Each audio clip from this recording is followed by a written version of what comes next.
tu as, mettons, je dis n'importe quoi, 10 000 $ sur ton compte, je te considère par rapport à 10 000 $. Et si je pense que si moi j'ai plus de 10 000 $ dans mon compte, je pense que tu es un peu inférieur à moi. Oh voilà, non, elle a 10 000 $ dans son compte, moi j'ai 20 000, tout ça va. Tu sais, un peu, tu perds ce charisme-là, tu perds cette élégance-là.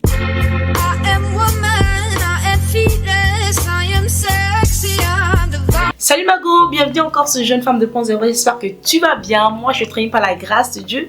Bienvenue dans cette vidéo, je vais te partager les 7 comportements que les femmes élégantes n'adoptent jamais.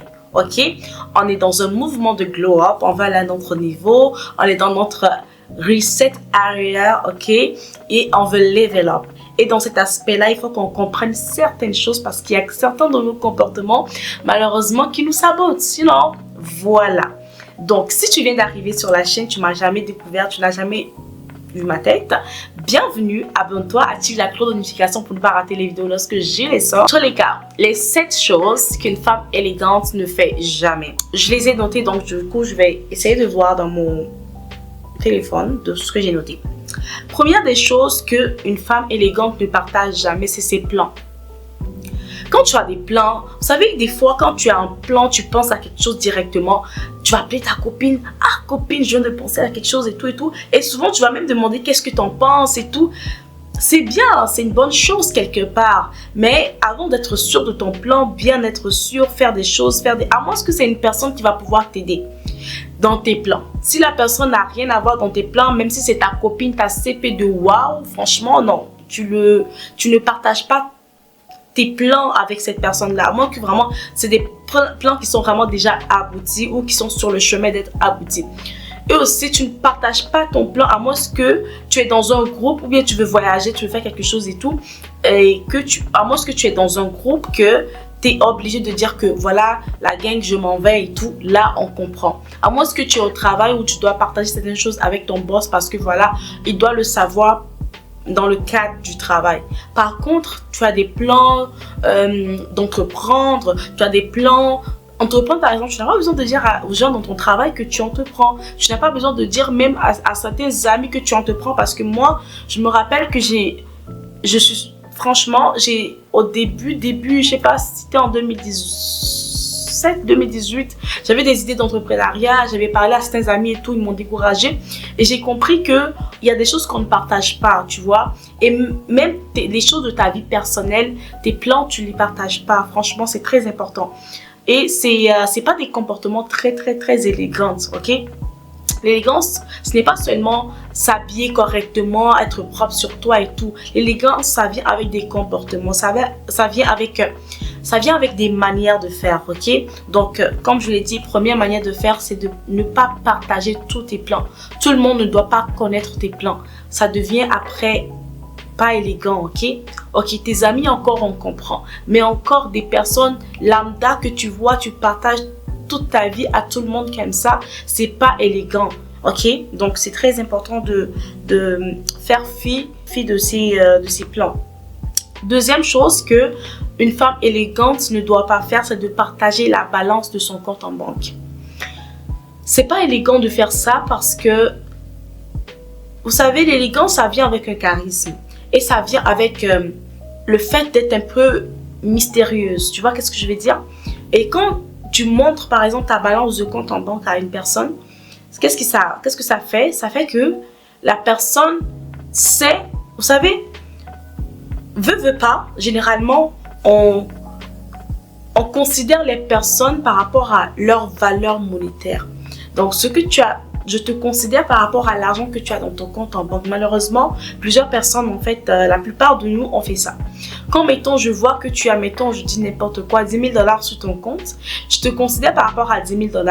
Et si je pense que si moi j'ai plus de 10 000 $ dans mon compte, je pense que tu es un peu inférieur à moi. Oh, voilà, non, elle a 10 000 $ dans son compte, moi j'ai 20 000, ça va. Tu sais, un peu, tu perds ce charisme-là, tu perds cette élégance-là. Mais c'est pas ce qu'on veut, tu vois. Donc, il ne faut pas le partager. Je me rappelle une fois, ça fait très longtemps, c'est en 2018-2017 aussi, hein.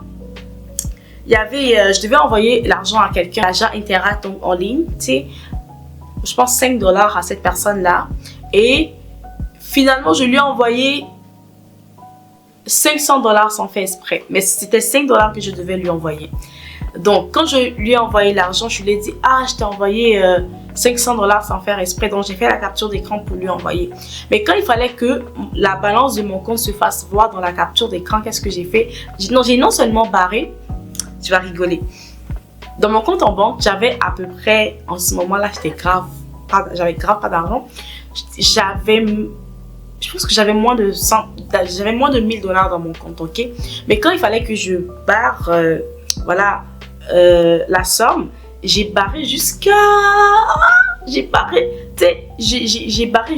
une certaine longueur qui est plus que un montant qui est en dessous de $1000.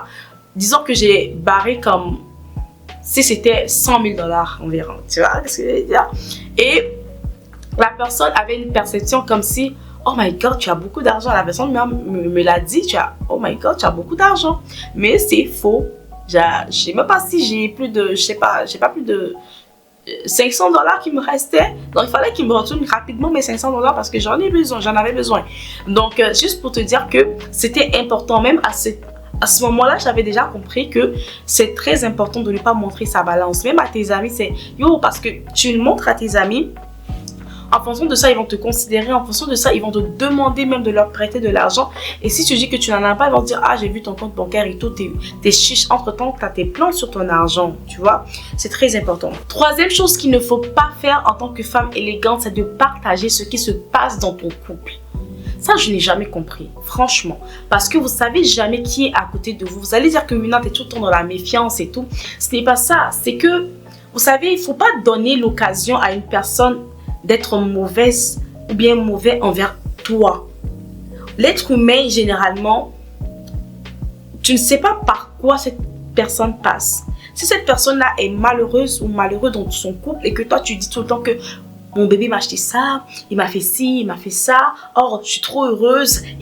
Yo, ça apporte de la frustration chez l'autre personne, dans le cœur de l'autre personne. Et malheureusement, inconsciemment, la personne va commencer à développer de la jalousie contre toi. Ce que je suis en train de te dire, c'est vraiment dans l'élégance, mais en même temps, c'est un peu dans le spirituel, dans les énergies et tout, dans les auras et tout. Franchement, je ferai une vidéo pour parler de ça bientôt, mais je veux juste que tu saches que c'est important qu'il y a certaines choses qu'on ne partage pas.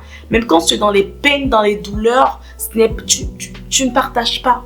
Ok, tu vis ça avec la personne avec qui tu es. Tu parlais partager cela avec une personne peut-être que tu estimes expérimentée. Tu peux même partager ça avec un seul ou franchement maximum une seule personne, un seul ami ou une amie que tu sais que cette personne a de la sagesse pour me parler, a de la sagesse pour m'aider dans cette situation, a de la sagesse pour me conseiller quoi faire pour ne pas faire n'importe quoi. Si tu sens que cette personne est capable de pouvoir t'apporter de l'aide, ok?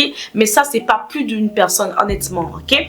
C'est très important parce que le jour où en fait, ça fait quoi? Mettons que ton mec t'a fait quelque chose de mal ou quoi que ce soit. C'est vrai, après tu vas le pardonner. Mais après, ils vont avoir un mauvais comportement ou bien ils vont garder cette mauvaise image-là que tu as présentée de ton couple envers ton partenaire.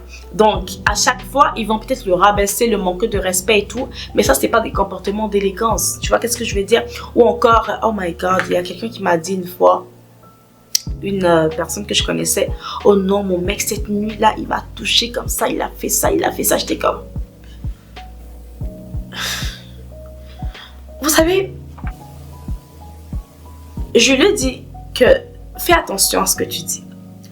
Moi personnellement, je m'en fous de ce que tu me dis. Déjà, j'ai pas envie que tu me dises ça. Je ne sais pas qu'est-ce que je vais faire de cette information là. Franchement, je sais pas qu'est-ce que ça ajoute à ma vie. Mais fais attention parce que tu le diras à une autre personne qui est jalouse de toi. Cette personne va aller vouloir chercher. Elle dit que si cette personne vit ce bonheur là, moi ce que je vais aller fouiner pour voir c'est quoi ce bonheur là. Je vais vivre. Ce que les gens voient, laisse-les en juger. Mais ne va pas trop dans les détails, que ce soit la joie, la peine, l'amour, l'abondance et tout.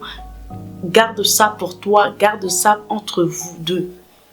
Tu n'as pas besoin de propager ça. Mais comme j'ai dit, si tu trouves quelqu'un qui a de la sagesse, qui peut t'aider, mais pas plus d'une personne, c'est très important. Quatrième chose qu'une femme élégante ne fait jamais, c'est du gossip. Vous Vous savez, nous tous, on aime faire du gossip d'une manière ou d'une autre. Tu vois, il y a des gossips élégantes. Les gossips élégantes, là, c'est vraiment les gossips que tu vois chez les femmes en Angleterre, là. Ah ouais, quand elles prennent leur thé, là, elles se parlent entre elles et tout, elles font de... C'est des chic gossips, tu vois. Ce n'est pas élégant de mal parler d'une autre personne, c'est ce que je veux dire. Vous savez, il y a du gossip, mais du gossip un peu dans le bon sens. Il y a un fait, vous parlez d'un fait, ok, c'est correct. Mais le gossip dans le sens de rabaisser l'autre personne, dans le sens de minimiser l'autre personne, toi et ta copine là, et elle est vilaine, hein. Genre, vous êtes en train de parler d'une autre personne, vous rabaissez. La Bible dit de ne pas mal dire, de ne pas médire. Ok, la médisance, c'est pas bien. Des fois, quand je sais pas si vous avez remarqué, quand tu parles en fait mal d'une personne ou bien tu parles beaucoup et que dans ton gossip vraiment vous avez dit des choses qui ne sont pas très positives envers d'autres personnes, tu vas voir que ton énergie ça diminue complètement. Je sais pas si tu t'es déjà rendu compte de ça. Moi personnellement ça m'arrive, même quand des fois je parle beaucoup et que je n'ai rien dit de positif, j'ai l'impression comme si mon énergie vibratoire descend. C'est comme si vraiment il faut que je me recharge. Des fois, je me recharge dans la méditation, dans le développement personnel, dans la prière et tout, dans l'étude de la Bible et tout. Mais c'est très important en fait que tu gardes ton énergie positive en évitant de faire du gossip négatif. On va dire ça comme ça, du gossip négatif, ok? Tu peux aussi dire que à ton ami que telle personne a fait quelque chose, ça ne m'a pas plu et tout. Franchement, il faut que je lui dise. Franchement, il faut que je fasse ci, il faut que je fasse ça. Ça, ce n'est pas du gossip, ok? Mais mal parler d'une autre personne, c'est vraiment du gossip. Des fois, quand mon ami vient vers moi, me dit que telle personne a fait ci, je suis très mal à l'aise. Et des fois, même quand une personne est à l'aise comme ça à faire du gossip sur une autre amie devant toi, sache que tu es la prochaine. Toi, tu es dans un area où tu veux vraiment avoir un comportement élégant et tu ne veux pas de problème. Parce que dans les gossips aussi, qu'est-ce qui se passe? Des fois, la personne devant toi veut juste que tu dises des choses contre, la troisième personne de qui vous parlez et qu'après, elle va les répéter. Donc, il faut toujours avoir de la sagesse et tout. J'ai commencé un challenge sur Instagram. Je t'invite à aller t'abonner sur mon compte Instagram, c'est très important. Un challenge de sagesse, je le partage aussi dans mes shorts YouTube. Donc, si tu ne l'as pas encore regardé, tu ne l'as pas encore vu passer, vas-y, je t'invite à aller jeter un coup d'œil pour augmenter en sagesse, c'est très important. Et ça se base sur le livre de Proverbes. Donc, voilà. Cinquième chose qu'une femme élégante ne fait jamais, c'est de ramener des dramas tout le temps sur la table. À chaque fois, c'est toi qui es la drama queen. Tu dois trouver des problèmes partout. Quand on dit quelque chose, tu dois forcément contredire. Tu dois forcément trouver que c'est méchant, c'est mauvais. Tu dois forcément tout dramatiser. Non. Tu restes digne en tant que femme élégante. Quand on te dit quelque chose, prends le temps de ne pas parler. De ressasser ce que la personne a dit. Quand tu sais que ce qui va sortir de ta bouche va apporter du drama, essaie de travailler sur toi pour ne pas le sortir tout simplement. Tu vois qu'est-ce que je veux dire? Évite d'être cette drama queen là. Parce que ce n'est pas du tout élégant. À chaque fois qu'on veut faire quelque chose, des fois on va même t'éviter. Parce que voilà, là où elle est, on va se dire que cette fille tout le temps, elle ramène que du drama, on ne veut pas de ça. Non. On a besoin que tu sois un gars qui a travaillé sur elle et que quand il y a du drama, en tout cas, ton nom n'est jamais associé. Sixième chose qu'une femme élégante ne fait jamais, c'est de se plaindre pour tout et pour rien. Une femme élégante ne se plaint pas. À chaque fois, ton pied a cogné en caillou, c'est toi qui vas appeler ta copine. Ah oui, ça me fait trop mal. Que ta copine fasse quoi, mamie? Que ta copine fasse quoi? T'as un petit problème, que ta copine ne peut pas résoudre, que ton mec ne peut pas résoudre, que personne ne peut résoudre. Et je suis en train de te plaindre. Moi, tant que je sais que tu ne peux pas résoudre mon problème, je ne te le dis pas. Tant que je sais que ma situation, tu ne peux rien y faire, je la ferme. Et c'est ce que tu dois faire. Ferme ta gueule. Tout le temps, c'est toi qui vas dire que non, si, non, ça. Non. Non, les plaintes, non, franchement. Moi, des fois, je vais même pas décrocher l'appel de certaines personnes. C'est pour ça que certains de tes amis, peut-être, ne décrochent pas tes appels parce que tu te plains tout le temps. Tu vois, arrêtons de nous plaindre. Quand tu as des situations, fais face à ces situations pour les gérer. Quand tu veux parler de ta situation à quelqu'un, évite d'être dans la plainte, explique la chose à la personne et tu lui dis, comment est-ce que tu penses que je peux résoudre ça et tout et tout. Si la personne t'aide, ça va. Si la personne ne t'aide pas, il n'y a pas de problème. Tu as quand même exposé le problème et la personne, voilà. Peut-être que la personne n'était pas en capacité de t'aider, il n'y a pas de problème.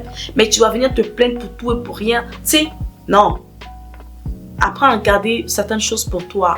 Les mondes n'ont pas besoin de savoir. Parce que tu rends les autres, tu diminues l'énergie des autres. Moi, des fois, tu m'appelles. Il y a des gens qui m'appellent pour me raconter toute leur vie. Ok. Pour se plaindre. Ok. Mais moi, ça diminue souvent mon énergie. Donc, quand je vois certains appels, des fois, je ne décroche même pas. Parce que je n'ai pas envie du tout de perdre, de diminuer mon énergie. Parce que j'en ai besoin pour faire des choses dans ma vie. 7e chose et dernier, je pense, pour qu'une femme élégante, ok, ne fait jamais, c'est de montrer qu'elle fait des dons ou qu'elle fait des aumônes ou des dons aux gens. Quand tu as donné quelque chose à ta porte ou encore à des démunis ou à des veuves, des orphelins, tu as donné ta dîme à l'église, tu as donné ci ou ça à des organismes et tout, c'est toi qui es tout le temps là. Moi j'ai donné ça, vous savez. Au-delà même de dire que ce n'est pas élégant, le don aux aumônes, c'est vraiment une grande loi spirituelle. Mais quand tu partages tout le temps que tu fais ça,